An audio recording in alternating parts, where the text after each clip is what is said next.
স্টেশনে। যেহেতু ট্রেন আমাদের 6 ঘন্টা লেট চলছিল, সেই জন্য আমাদের নেক্সট ট্রেন বেরিয়ে গেছে। অভি বাস বুক করে নিয়েছে এখান থেকে মাদুরাই অবধি, ওটা হচ্ছে সকাল 6টায়।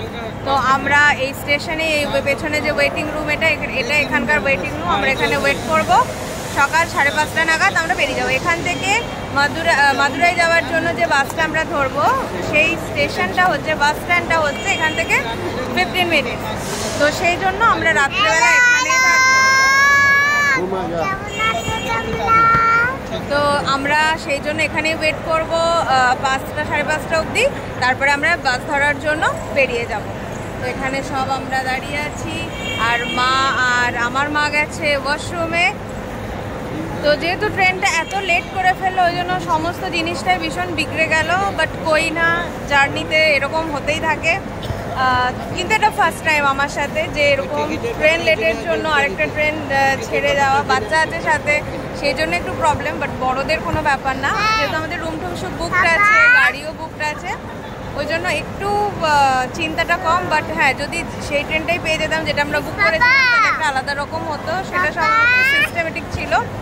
বাট যেহেতু বাসও বুক করা হয়ে গেছে, সেই জন্য অতটাও টেনশন না। শুধু রাত কাটানোটাই একটু এই জায়গাটায় বসে কাটাতে হবে ক্রিসের জন্য, আমাদের কোনো ব্যাপার না। তো চলো, হ্যাঁ, যেভাবে যা যা হচ্ছে তোমাদের সাথে শেয়ার করবো। বলে দাও টাটা। আমরা স্টেশনের ভেতরে একটা রুম বুক করেছি, যেটাতে 2টো অ্যাডাল্ট আর একটা চাইল্ড অ্যালাউড। তো আমি ভেবেছিলাম যে আমি ক্রিস তো শোবই, আর পাশাপাশি দুজন মা 2 ঘন্টা করে করে রেস্ট নেবে, আর বাবা আর ক্রিস চেয়ারে বসবে। তো এটার হচ্ছে 200 টাকা এন্ট্রি ফিস, আর পার আওয়ার 100 করে, ঠিক আছে। আর এই রুমটার ভাড়া আলাদা, সেটা অভি তোমাদেরকে বলে দেবে কত। আমার ঠিক এই মুহূর্তে খেয়াল পড়ছে না। বাট যার জন্য নেওয়া, যাতে একটু শুয়ে ঘুমোতে পারে, যেহেতু আমাদের বাস কালকে সকাল 6টায়। তো আমরা ভেবেছিলাম যে 4টা অবধি নেবো, 5টা করে আমরা বেরিয়ে যাবো এখান থেকে। হাফ অ্যান আওয়ার লাগবে, আমি 15 মিনিটস বলেছিলাম, বাট হাফ অ্যান আওয়ার লাগবে। তো সেই জন্য আমরা 5টায় বেরিয়ে যাবো। আর কোনো রিস্ক নিতে চাই না, যেহেতু আমাদের একটা ট্রেন মিস হয়ে গেল এইভাবে। কিন্তু যার জন্য নেওয়া, ক্রিস কিছুতেই ঘুমোচ্ছে না, বলছে সবার সাথে থাকবো। আর অভি মানে জোর করে রুমটা নেওয়ালো। আমাদের কারোর ইচ্ছে ছিল না যে একটা মানে রাত কয়েকটা ঘন্টার ব্যাপার ও ঠিক কাটিয়ে নিতে পারবে। বাট অভি কিছুতেই শুনলো না, বললো যে ট্রিপের শুরুতে যদি ক্রিস অসুস্থ হয়ে পড়ে, রাত জেগে ঠিক করে না ঘুমিয়ে, তাহলে পুরো ট্রিপটাই একদম ম্যাচাকার হয়ে যাবে। কেন কি বাচ্চার সাথে আছে, সেফটিগুলো মানে ওকে নিয়েই পুরোটা দেখতে হবে। আমাদের বড়দের কি আছে, কোনো ব্যাপার না, যে কোনো পরিস্থিতিতে আমরা কাটিয়ে নিতে পারবো। কিন্তু যার জন্য নেওয়া, সে কিছুতেই শুচ্ছে না, ও সবার সাথে ওখানে বসে থাকবে। সেই জন্য বকাও খেলো।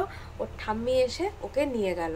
তো এই রুমটার কোনো মানে পরপর কয়েকটা রুম আছে, কোনো দরজা নেই। এরকম হচ্ছে যে শুধু পর্দা দেওয়া, হ্যাঁ, এরকম পর্দা দেওয়া। আর এই দিকের বাইরেটাতে হচ্ছে ওই যে দরজাটা তোমরা দেখতে পাচ্ছ, তার ওপারে আছে অভিরা চেয়ারে বসে। তো ঘড়িতে এখন 4:21, আর এই হচ্ছে আমাদের অবস্থা। লবিতেই বসে আছি, আর অভির তো শরীর প্রচণ্ড খারাপ।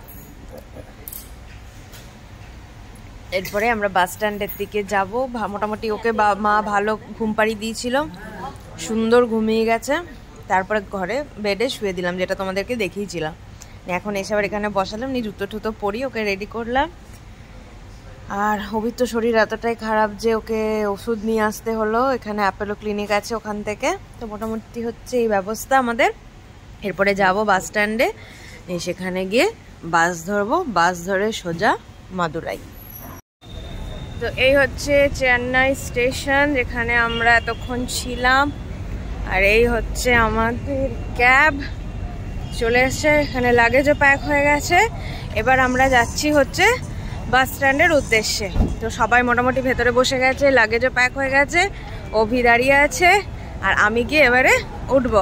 চলো, এখন 5:18 বাজে, আর আমরা এই যে চলে এসেছি স্ট্যান্ডে। তো যে আমাদের ড্রাইভার কাকু, তিনি বললেন যে আমাদের এখানে দাঁড়াতে, কেন কি এখান দিয়ে সব বাসগুলো যাবে। আর ক্রিস তো ঘুমোচ্ছে অভির কাছে। তো বাসের টাইম হচ্ছে 6টা, বাস আসুক, বাসে উঠবো। তারপর মাদুরাই পৌঁছাতে পৌঁছাতে আমাদের প্রায় 1টা আজকে বেজে যাবে। তো যাই হোক, ফিঙ্গার ক্রস, যেন এবার ঠিকঠাকভাবে আমরা সব কিছু মাদুরাই হোটেলে চলে যেতে পারি সবাই মিলে একসাথে সুস্থভাবে। তো চলো, গাড়ি আসা অবধি এখানে ওয়েট করি, দেখা হচ্ছে পরে।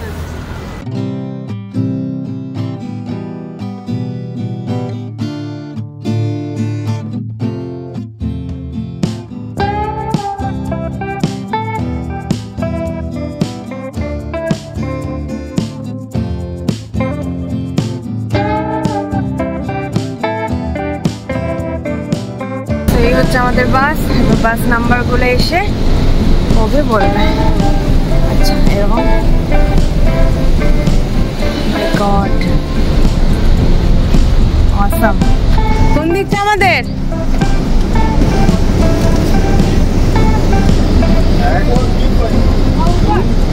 তো আমি বসে পড়েছি আর ভীষণ ভীষণ ভালো লাগছে এই জায়গাটা। ইভেন আমরা ট্রেনে করে যখন যাচ্ছিলাম এরকমই একটা বাস দেখেছিলাম, ভাবছিলাম এরকম একটা বাসে পুরী যাবো, পুরীরই বাস ছিল ওটা। তো দেখো কেমন, হ্যাঁ ট্রেনটা মিস হয়ে গেছে। এটা সত্যি একটা মানে কি বলবো, ওটা হলে জার্নিটা আরও স্মুথ হয়ে যেত।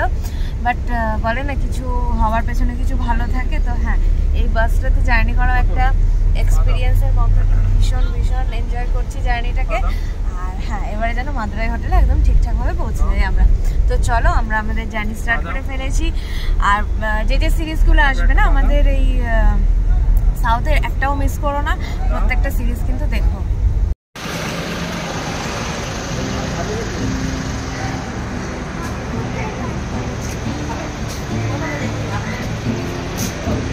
এই যে খাবারগুলো দেখছে, খাবারগুলো দেখেই লোভ লাগছে। এইগুলো তো সাউথ ইন্ডিয়ানের মানে সিগনেচার টাচ।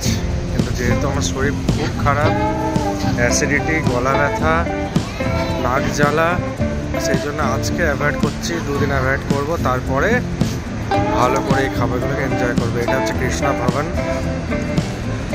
আর এই যে আমাদের বাস ফিঞ্চ ট্রাভেলস। কেউ যদি চাও রেড বাস থেকে না বুক করে ফিঞ্চ ট্রাভেলস থেকে ডাইরেক্টলি বুক করতে পারো।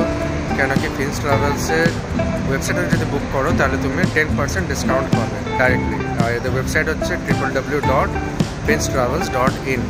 বাসটা খুবই দারুণ স্লিপার, আমরা সবগুলো আপার নিয়েছি। খুব কমফোর্টেবল বাস, ভালো ড্রাইভিং, ঠিক আছে, দারুণ। মাদুরাই পৌঁছাতে এখনো 1.5 ঘন্টার মতন বাকি আছে। এখন বাজছে ঘড়িতে 12:30 মতন। তো এরা ওয়াশরুম ব্রেক তো দিচ্ছে, সাথে সাথে টি কফি ব্রেকও দিয়েছিল। আর বাসটা সত্যি বলতে এত রিল্যাক্সিং, মানে আমি অভিজ্ঞ ওটাই বলছিলাম যে যদি চেয়ার কাট হতো অবস্থা একদম খারাপ হয়ে যেত। তো যেহেতু আমরা শুয়ে শুয়ে একদম গেছি আর পুরো মানে ঘুম কমপ্লিট হয়ে গেছে, সেজন্য এখন পুরো ফ্রেশ। আর গিয়ে শুধু আমাদের লাঞ্চটা করতে হবে। ফ্রেশ হয়ে নেবো আগে, জানো কি এত জার্নি হচ্ছে তো ফ্রেশ হয়ে নেবো, তারপরে ক্রিশকেও ফ্রেশ করে নেবো, দিয়ে তারপরে আমরা লাঞ্চ করতে বেরোবো। তাতে একটু দেরি হলে হোক, আমরা টুকটাক টুকটাক খেয়ে যাচ্ছি। যেমন এই যে আমরা এই বিস্কুট ফিস্কুটগুলো খাচ্ছি যেতে যেতে। হ্যাঁ কিন্তু বাইরের সিনারি এত সুন্দর না, মানে এখনই মনে হচ্ছে যে প্রত্যেক মানে তাকিয়ে থাকি জানলা দিয়ে। আমি অভিজ্ঞ ওটাই বলছি, অভি খালি ফোন স্ক্রল করছে ওর কাজের জন্য, কিন্তু আমি অভিজ্ঞ ওটাই বলছি যে তুমি একটু কাজটাকে সাইডে রাখো। জানি কাজটাকে সাইডে রাখলে হবে না, বাট এই সিনারিগুলো একটু দেখো। এর আগে মানে এতগুলো নদী পেরোলার, এত বড় বড়, তারপরে পাহাড়, আর এত গ্রিনারি না, মানে এখনই দেখে মন একবারে ফুরফুরে হয়ে যাচ্ছে। তো ওটাই এক্সাইটেড আছি যে কখন মাদুরাইতে গিয়ে নামবো আর সিটিটাকে এক্সপ্লোর করবো। তো যা এক্সপ্লোর করবো আমরা তোমাদের জন্য তো পুরোটাই যতটা পারবো চেষ্টা করবো ভিডিও করতে আর ব্লগের মাধ্যমে শেয়ার করতে।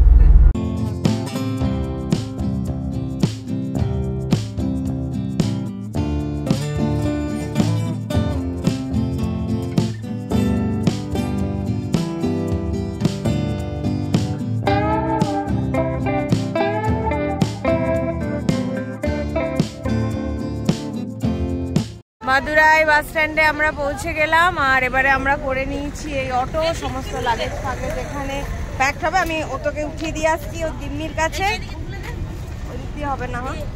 তো এখানের থেকে 10 মিনিট ডিস্টেন্স আমাদের হোটেলের। যদি ট্রেনে আসতাম তাহলে পায়ে হাঁটা পথ ছিল, আর যেহেতু বাস স্ট্যান্ডে চলে এসেছি আমরা, কেন বাসে করে এলাম, তো সেই জন্য এখন আমাদেরকে একটা অটো করতে হবে। তো এত রোদ, কালকে কি করে ঘুরবো ওটাই ভাবছি, যে কালকে সকালে আমরা কি করে এক্সপ্লোর করতে বেরোবো। তো আমরা চলে এসেছি এখন হোটেল লোকেশনে। আর এই যে আমাদের হোটেল মাদুরাই রেসিডেন্সি, দারুণ প্রপার্টিটা। এখানে মাম্পিয়া ঝিঙ্কু দাঁড়িয়ে আছে, লাগেজ অলরেডি রাখা হয়ে গেছে। এখন আমরা লাঞ্চ করে নেবো, লাঞ্চ করে দেন আমরা রুমে শিফট হয়ে যাবো, রেস্ট করবো। Nice lobby, nice reception.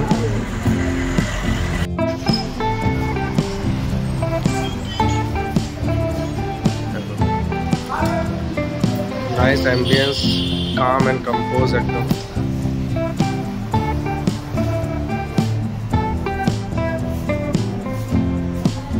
এখানে ফ্লাওয়ার ডেকোরেশন করা আছে, দেখুন ফ্লাওয়ার ডেকোরেশন। আর এখানে গ্লাস ওয়ার্ক লাগছে রে, কেমন? তো আমরা এখন এখানে লাঞ্চ করতে এসেছি, 6th ফ্লোরে আছে মন্ডপম রিসর্ট। এটা রেস্টুরেন্ট, সরি এটা হোটেল, নিজস্ব রেস্টুরেন্ট। ঝিঙ্কু আর মাম্পি আগে যাচ্ছে আর বাবা দুই মা পিছনে আসছে কোনো রকমে। So let's go. দেখো এখানে চলে এসছে ভেজ থালি। মাম্পি আর ঝিঙ্কু একটাতে খাচ্ছে আর এদিকে দুই মা একটা ভেজ থালি শেয়ার করছে। আর আমার বাবার জন্য একটা চিকেন চেটিনাট নন ভেজ থালি আসবে। বাবা নন ভেজ খাবে না, খেলে খাবে, আর ওটা আমরা দুজনে শেয়ার করে নেবো।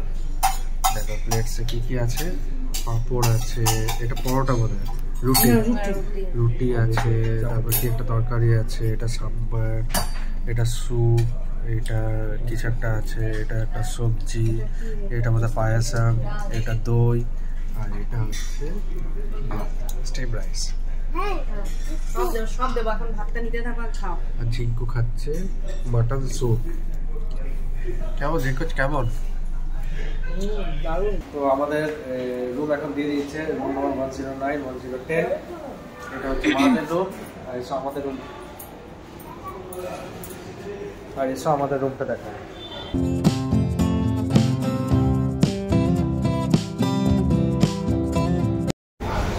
এটা হচ্ছে আমাদের double bed, king size bed. Similar furnishing করা আছে, একদম নর্মাল ফার্নিশিং, কিন্তু খুব স্পেশিয়াস আর একদম নিট অ্যান্ড ক্লিন। এখানে চলে এসো, আয়নাটা দেখো। এটা হচ্ছে একটা বড় আয়না, ড্রেসিং টেবিল কাম আয়না।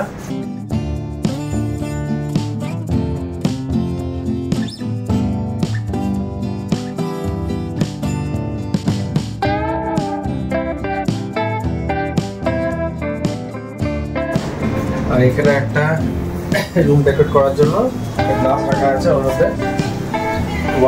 ওয়াটার দিয়ে প্ল্যান্ট করা আছে। আর এখানে মর্নিং সানরাইজের সুগার আছে, নেসক্যাফে আছে, চা আছে, কি খাবে সব আছে। ওভারঅল খুব ভালো অ্যাম্বিয়েন্স, ফ্যানও আছে, এসিও আছে, সো দিতে কোনো অসুবিধা নেই, আমাদের লাগবে না। আর তোমাদেরকে ভিউটা দেখাই, ভিউ, সিটি ভিউ দেখো।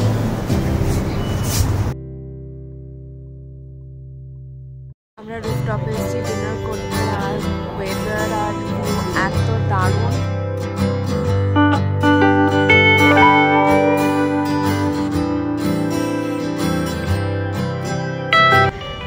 আর আমার মাও দেখতে চলে এসেছে, ওরা খাবে না, ওরা মুড়ি টুড়ি খাবে, বাট এত দারুণ লাগছে, মানে এক্সপেক্ট করিনি যে ডিনারের জায়গাটা এত ভালো হবে। আমরা যখন খেয়েছিলাম তখন তো এটা লাঞ্চটা 7th ফ্লোরে ছিল, বাট এটা রুফটপ, অসাম লাগছে। আমার মা আর অভির মা দুজনে নাইটি করে চলে এসছে, আর এদিকে সব ফরেনাররা আছে। আমাদের ডিনার ডান, আর আমরা এখন যাচ্ছি রুমে। মা, বাবা আর অভির মা সবাই তো বললামই যে ওরা মুড়ি টুড়ি খাবে, ওরা অনেকক্ষণ আগে রুমে চলে এসছে। তো এবারে শুয়ে পড়বো, কারণ কি কালকে মীনাক্ষী টেম্পল যাবো আমরা, আগেই 5টা নাগাদ উঠতে হবে, সেই জন্য আমরা সবাই এবারে শুয়ে পড়বো। দিনটা খুব খুব ভালো কাটলো, আর খাওয়া দাওয়া তো অসাধারণ, জায়গাটাও খুব ভালো। আর ক্রিস ততটাই দুষ্টুমি করছে, সারাটা দিন দুষ্টুমি করছে, কিন্তু কেউ একটা কিছু জিজ্ঞেস করলে সেটা আর বলছে না যে নাম কি বা কেমন আছো বা কিচ্ছু, তখন একদম ভাজা মাছ উল্টে খেতে জানে, এরকম একটা ব্যাপার। তো যাই হোক, চলো আজকের মতন ব্লগে এইটুকুই রাখছি। ভালো লেগে গেলে ছেড়ে যাওয়ার আগে একটা লাইক করে যেও। Bye bye, take care, good night.